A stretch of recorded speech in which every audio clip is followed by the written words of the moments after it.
অদৃশ্য অবস্থায় কি দোয়া করতে পারেন একজন মানুষ, এই দোয়াটা শিখে নেন, ইনশাআল্লাহ আপনার জীবনের সমস্ত সংকট কেটে যাবে ইনশাআল্লাহ।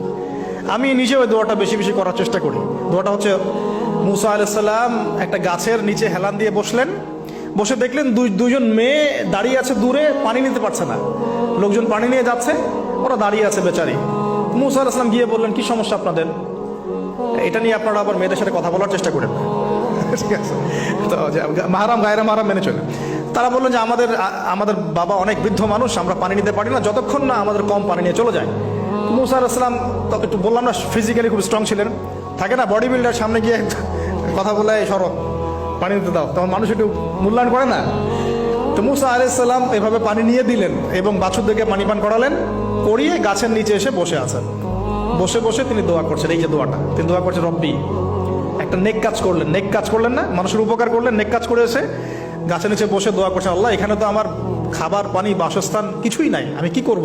রব্বি ইন্নি লিমা আনজালতা ইলাইয়া মিন খায়রিন ফাকির, রব্বি ইন্নি লিমা আনজালতা ইলাইয়া মিন খায়রিন ফাকির। আবার বলেন, রব্বি ইন্নি লিমা আনজালতা ইলাইয়া মিন খায়রিন ফাকির। অর্থ হচ্ছে, হে আল্লাহ, তুমি তোমার পক্ষ থেকে আমার উপরে যে নেয়ামতগুলো দিবে, আমি এর জন্য ফকির হয়ে বসে আছি। আল্লাহ, অর্থ বুঝে পড়বেন ভাই, নামাজ রোজা হজ জাকাত যাই করেন আল্লাহর ওয়াস্তে অর্থ বুঝে পড়বেন। অর্থ বুঝে পড়লে আপনার ইবাদতের স্বাদ পাবেন, তৃপ্তি পাবেন, আল্লাহর সাথে কানেকশন হবে, আল্লাহর নূর পাবেন, মাআরিফত পাবেন, সত্য স্বপ্নও দেখবেন তখন ইনশাআল্লাহ। তখন শুয়ে শুয়ে সত্য স্বপ্ন দেখবেন ইনশাআল্লাহ। আল্লাহ পাক তৌফিক দান করবেন। এবার আল্লাহ পাকের সাহায্য নেমে আসলো, ওই দুই মেয়ের মধ্যে একজন হেঁটে হেঁটে চলে আসছে। এবার এই মেয়ের হাঁটা সম্পর্কেও কোরআন কথা বলেছে, সুবহানাল্লাহ। এই মেয়ে কিভাবে হেঁটে এসেছে এই হাঁটার বর্ণনাও কোরআন দিয়েছে। কোরআন বলেছে এই মেয়ে হেঁটে আসছে লাজুক পায়ে। এখন আপনি এই পুরো ওয়ার্ল্ডের মেয়েদের হাঁটা দেখেন, লজ্জা আছে? তাহলে মেয়েদের সাথে লজ্জা একটা গভীর সম্পর্ক আছে। এই মেয়ে প্রশংসা আল্লাহ পাক কোরআনে করলেন, লাজুক পায়ে লাজুক ভঙ্গিতে অবনত নয়নে সে হেঁটে আসলো। এখন আপনি কেলে যান, গো টু খেল, আপনাদের টুইন টাওয়ারে যান, দেখেন সবার হাঁটা চলা দেখেন। হায়া লজ্জার কোনো বালাই আছে এখানে? আমি গত লেকচারে বলেছিলাম যে আদম আলাইহিস সালাম এবং হাওয়া আলাইহিস সালাম, ইবলিস তাদের সাথে প্রথম যে আচরণ করেছে ওই ফল খাওয়ানোর পরে, সেটা কি?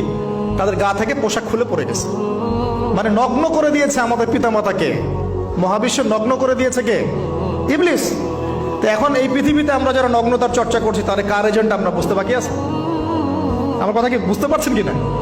এই কানেকশন মেলানোর চেষ্টা করেন, ডটসগুলো মেলানোর চেষ্টা করেন। সামনে যাই প্রিয় ভাই, এই মেয়ে এসে বলছে, আমার বাবা আপনাকে ডাকেন, আমার বাবা আপনাকে ডাকছেন। তিনি গেলেন, বাবা শুআয়ব আলাইহিস সালাম। তখন এক বোন ইনডাইরেক্টলি বাবাকে বোঝাচ্ছে যে বিয়ে শাদী দিলে ভালো হয়।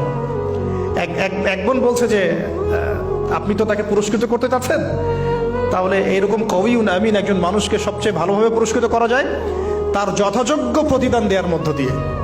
তো মেয়ের ইশারা বাবা বুঝেছেন, তিনি নিজের এক মেয়ের সাথে মুসা আলাইহিস সালাম বিয়ে দিলেন, সুবহানাল্লাহ। তবে শর্ত দিলেন, দেনমোহর কি? মোহর তো নাই। মোহর কি এবার?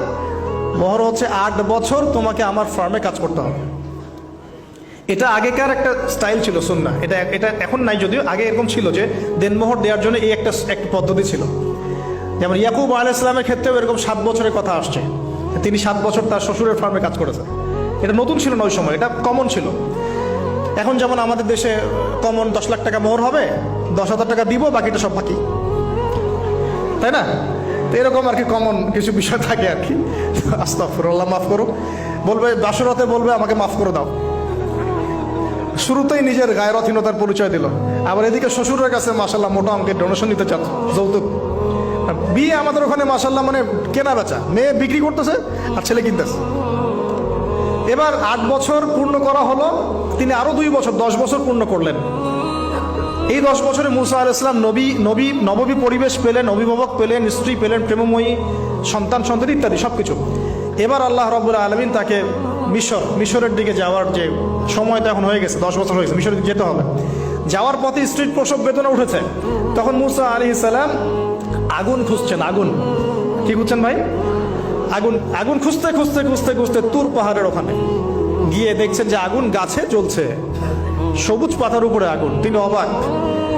এই সময় আওয়াজ আসলো, বিসমিল্লাহির রহমানির রহিম, ইন্নী আনা রাব্বুক ফাখলা'না আলাইক ইন্নাকা বিল ওয়াদিল মুকদ্দাস তুয়া। মুসা, ইন্নানি আনা আল্লাহ লা ইলাহা ইল্লা আনা ফা'বুদনি ওয়া আকিমিস সালাতা লিযিকরি। মানে এখানে অনেকগুলো কথা আছে, সূরা তাহার মধ্যে আছে। আওয়াজ চতুর্দিক থেকে ভেসে আসলো, মহান আল্লাহ রব্বুল আলামিন তার শান অনুযায়ী, তার ইজ্জত অনুযায়ী তিনি যেভাবে কথা বলেন সেভাবে মুসা আলাইহিস সালামের সাথে কথা বললেন। আল্লাহু আকবার।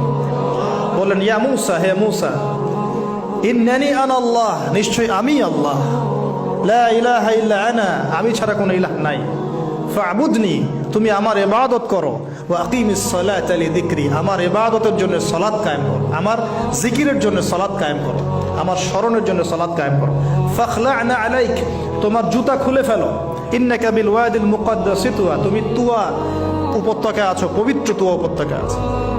আদব শেখানো হলো, এভাবে অনেক কথোপকথন হলো।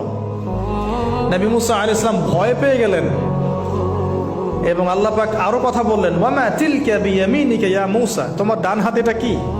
মুসা আলাইহিস সালাম বলছেন, ক্বালা হিয়া আসায়া আতাওয়াক্কাউ আলাইহা ওয়া আহুশু বিহা আলা গনামি ওয়া লিয়া ফিহা মাআরিব উখরা, এটা তো আমার লাঠি, এটা দিয়ে আমি ডালপালা পারি, আমার ওই যে গবাদি পশু চড়াই। আল্লাহ পাক বলছেন যে এটা ছুঁড়ে মারো, আলকিহা ইয়া মুসা, এটা ছুঁড়ে মারো।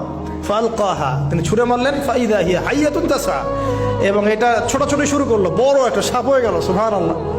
এগুলো কোনো গাল গল্প নয়, এগুলো আল্লাহ রাব্বুল আলামিনের মুআজিজা, মুআজিজাতুল কুবরা, এটা বড় মুআজিজা। তিনি পিছনের দিকে দৌড়ানো শুরু করলেন সাপ দেখে, খাইফা ইয়াতারাক্কাব, মানে ভয়ে দৌড়ানো শুরু করলেন। আল্লাহ পাক বলছেন, লা ইয়াখাফু লাদাইনাল মুরসালিন, আমার কাছে রসুলগণ ভয় পায় না, তুমি ভয় পেও না, তুমি ওটাকে ধরো পিছন থেকে, সেটা আবার লাঠি হয়ে যাবে। পিছন থেকে হাত দেওয়া হলো, লাঠি হয়ে গেল। সুবহানাল্লাহ। এবার বলছে যে তুমি তোমার বগলের নিচে হাত ঢুকাও। মুসা আলাইহিস সালাম বগলে হাত ঢুকালেন, বের করলেন, হাত থেকে টর্চ লাইটের মতো আলো বের হওয়া শুরু। এটা দ্বিতীয় নিদর্শন। কেন দেয়া হলো নিদর্শন? এবার আল্লাহ পাক তার দায়িত্ব তাকে বলছেন, তোমাকে নিদর্শনগুলো কেন দিলাম, তোমাকে মনোনীত কেন করলাম, কেন তোমাকে মনোনীত করলাম? মুসা, তোমার কাজটা কি? তোমার কাজ এখন এটা, ইযহাব ইলা ফিরআউনা ইন্নাহু তাগা, তুমি ফিরআউনের কাছে যাও। ফিরআউন সীমা লঙ্ঘন করেছে, মনে আছে ফিরআউনের কথা? সীমা লঙ্ঘন করেছে। তখন মুসা আলাইহিস সালাম তার অপারগতা প্রকাশ করছেন এভাবে, তিনি বলছেন, আল্লাহ, আমার তো জিহ্বায় জড়তা আছে, আর আমি তো ওখানে এক ব্যক্তি, আমার খুনের অভিযোগ আমার কাঁধে, আমি এখন কিভাবে কি করবো আল্লাহ? তখন আল্লাহ রাব্বুল আলামিন বলছেন, এই দোয়াটা করো। কোন দোয়া? মুসা আলাইহিস সালাম বললেন, রব্বি ইশরাহ লি সাদরি, হে আল্লাহ, আমার বক্ষ প্রশস্ত করো, ওয়াসসির লি আমরি, আমার কাজকে সহজ করে দাও, ওয়াহলিল উকদাতাম মিন লিসানি, আমার জিহ্বার সমস্ত জড়তা দূর করে দাও, ইয়াফকাহু কাওলি, যাতে মানুষ আমার কথা বুঝতে পারে। আর আমার সাথে আমার পরিবারের মধ্য থেকে ওয়াজআলনি ওয়াজিরাম মিন আহলি, আমার পরিবারের মধ্যে একজন ওজির আমাকে দাও, সাথী। হারুন আখি, আমার ভাই হারুনকে দান কর। সুবহানাল্লাহ। হারুন আলাইহিস সালামকে নবুয়ত দেয়া হলো, দুজনকে আল্লাহ পাক এখন বলছেন, ইযহাবা ইলা ফিরআউন, তোমরা দুজন এখন ফিরআউনের কাছে যাও। ফাইন্নাহু তাগা ফাকুলা লাহু কাওলান লাইয়িনা, তবে তাকে গিয়ে কর্কশ ভাষায় কথা বলবে না, নরম স্বরে কথা বলবে। দায়ীদের এখানে সুন্নাহ, দায়ীদের জন্য শিক্ষা আছে, দায়ী আলেম যারা মুবাল্লিগ তাদের শিক্ষা আছে। ফিরআউনের সামনে গিয়ে দাওয়াত দিলেও কিভাবে দিতে হবে? ফাকুলা লাহু কাওলান লাইয়িনা, নম্রভাবে কথা বলো। লাআল্লাহু, কেন নম্রতার সাথে? লাআল্লাহু ইয়াতাযাক্কারু আও ইয়াখশা, হয়তোবা নম্রতা প্রদর্শন করলে সে উপদেশ গ্রহণ করতে পারে, অথবা সে আল্লাহকে ভয় করতেও পারে। আল্লাহ পাক তো আগে থেকে জানেন সে ঈমান আনবে না, তারপরেও আমাদের আদব শিখাচ্ছেন আল্লাহ পাক এখানে। তারা দুজন চলে গেলেন, দাওয়াত দিলেন। ফিরআউন মশকরা করছে, ওয়ামা রাব্বুকুম ইয়া মূসা, তোমাদের দুজনের রব আবার কে? হ্যাঁ, মুসা আলাইহিস সালাম বুঝাচ্ছেন, রব্বি আল্লাযী, আমার রব সেই রব যিনি জীবিতকে মৃত করেন, মৃতকে জীবিত করেন, ইত্যাদি। মানে যার হুকুম ছাড়া একটা গাছের পাতাও নড়ে না, যিনি মাটি থেকে সব উৎপন্ন করেন, বৃষ্টি বর্ষণ করেন, সব বুঝালেন। ফিরআউনের বক্তব্য তখন এটাই ছিল, তোমাদের কাছে কি কোন নিদর্শন আছে, কোন আয়াত নিদর্শন আছে? হ্যাঁ, নিদর্শন আছে। কি? লাঠি ছুঁড়ে মারলেন, সাপ হয়ে গেল। এখন ফিরআউন বলছে, এটা তো জাদু, এটা কি? আমার জাদুকররা ওটা পারে, জাদুকরটাকে ডেকে না হলো, জাদুকররাও লাঠি ছুঁড়ে মারলো, সাপ হয়ে যাচ্ছে। কিন্তু এই বড় সাপ ওদের সব সাপকে খেয়ে ফেললো। তখন ফেরাউন কিন্তু ভয় পেয়ে গিয়েছিল। এরপরেও এই হাত বের করে আলোর এই নিদর্শন দেখানো হলো, তাওহীদের দাওয়াত দেওয়া হলো, ফেরাউনকে ভয় করতে বলা হলো, ফেরাউনকে সতর্ক করা হলো যে আমার রব, আপনার রব, সবার রব হচ্ছেন আল্লাহ। সবকিছু বোঝানো হলো, কিন্তু ফেরাউন এই কোনো কথাই গ্রহণ করলো না।